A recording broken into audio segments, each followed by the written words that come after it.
Connect. Okay, Harry Potter fan or not, when I mention the word Quidditch, most people know what I'm talking about. The word is even included in the dictionary now, but it's no longer just a fictional sport with a few tweaks.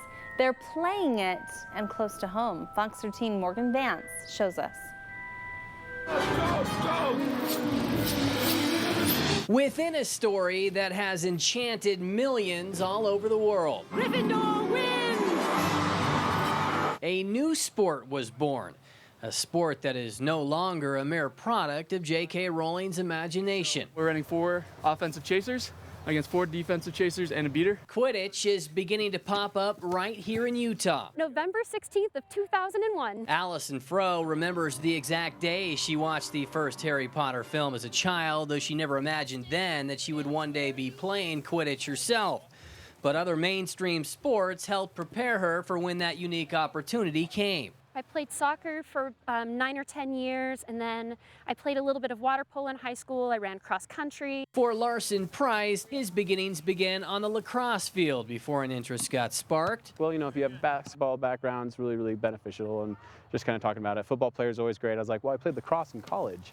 So how would that carry over? He's like, you know, you should come play. Both Froh and Price are among 30 players that make up the co-ed Salt Lake City Hive, one of 16 Major League Quidditch teams across the country. In the early days of Quidditch, players wore capes, and there were also bristle brooms involved. Let's just say the sport has and is evolving, with PVC pipe since replacing brooms and players ditching those cloaks for normal athletic apparel. We acknowledge our roots in Harry Potter, and with those books that so many of us love, but now the progression of the sport is moving towards we are a competitive sport.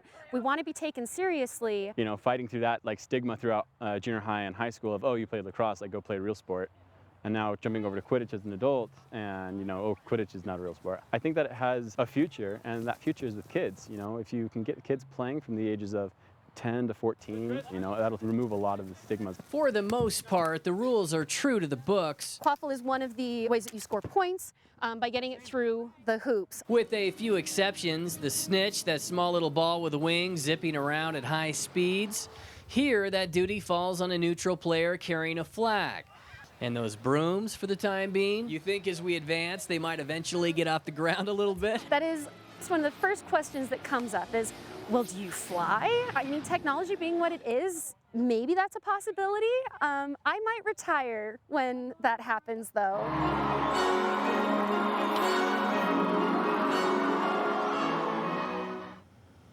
I mean, I just think that's so whimsical to be able to play a sport that you read a book reading about as a child. But it potentially has created a sport that could carry on. It's getting more people involved, and who knows, with young kids who read these Harry Potter books, that might be a sport that really does take off. And I want their sticks to be actual brooms, though. They did have brooms, but now they PVC just for convenience. Yeah, no, I want the broom. They got to bring back the brooms. Yeah. Okay, 7:27 right now. Still ahead on this hour of the weekend edition of Good Day Utah.